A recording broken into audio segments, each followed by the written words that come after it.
Against the backdrop of Israel's war with Hamas, world leaders are increasingly calling for a solution to the Palestinian-Israeli conflict based on the two states for two peoples formula. But what does this formula mean? Why has it never been put into practice for 70 years? And why is the creation of a Palestinian state more of an illusion than a solution? AZfront gives an explanation.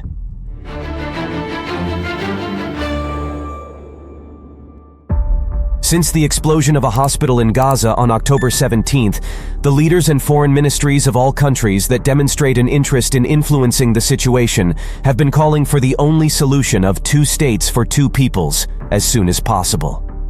The paradox is that if you ask any diplomat or intelligence officer who specializes in the Middle East, regardless of political views and country affiliation, everyone will confidently say, on condition of anonymity, that this formula will not work in the current realities.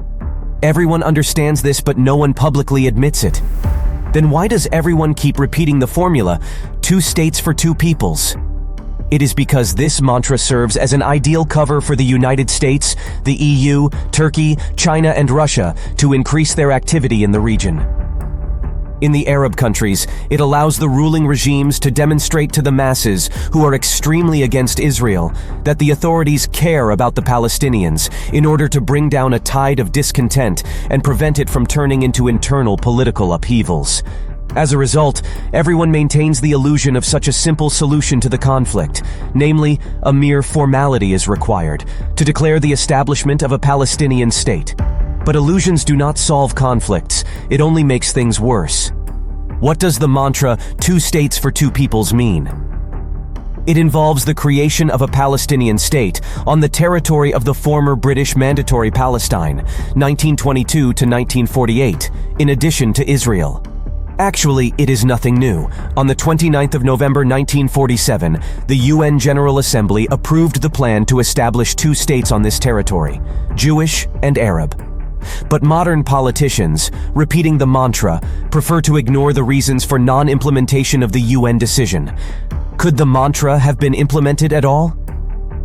The only historical chance for its realization was probably during a very short period of time, in 1992 to 1995.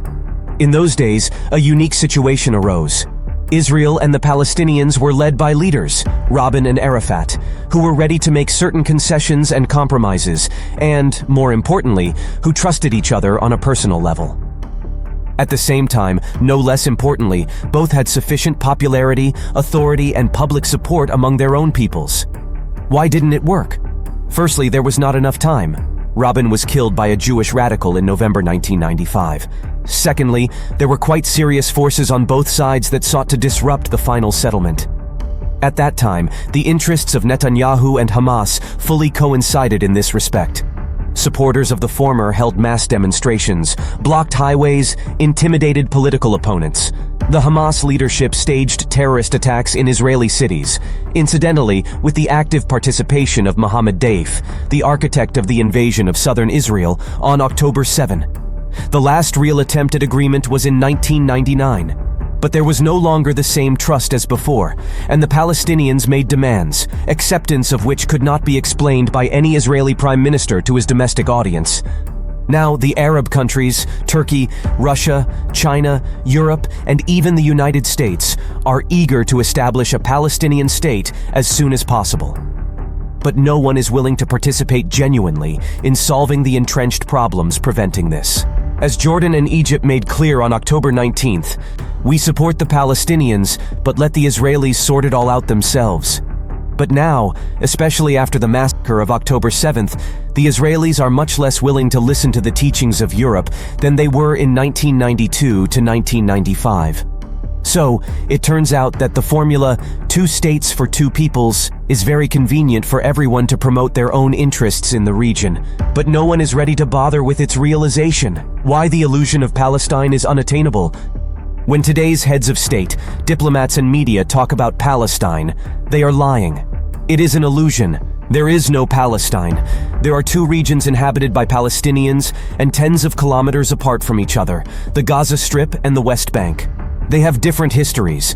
Before 1967, Gaza was part of Egypt, while the West Bank was part of Jordan. The inhabitants of the latter are much more economically tied to Israel and subject to its influence. Therefore, they are very different from the residents of Gaza in terms of living standards, earnings, and education. Because of the proximity of Egypt, and thanks to the perennial poverty, the Islamic factor has had a great influence in the Gaza Strip since the 1970s. It is no coincidence that Hamas easily seized power there in 2007. And in the West Bank, the secular nationalist organization Fatah rules. Due to all the distinctions, a difference in the mentality of the Palestinians in the two regions has also developed. But the creation of a Palestinian state, even in the West Bank, is impossible under current conditions.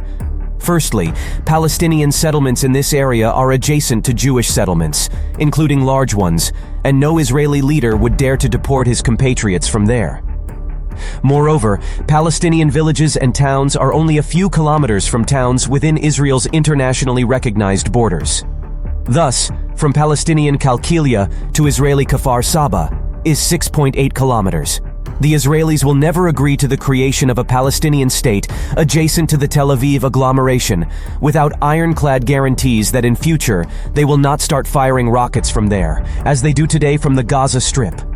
When the situation is so complicated, the creation of a Palestinian state in the West Bank can only happen through agreements with Israel. But on the Palestinian side, there is no one to make them.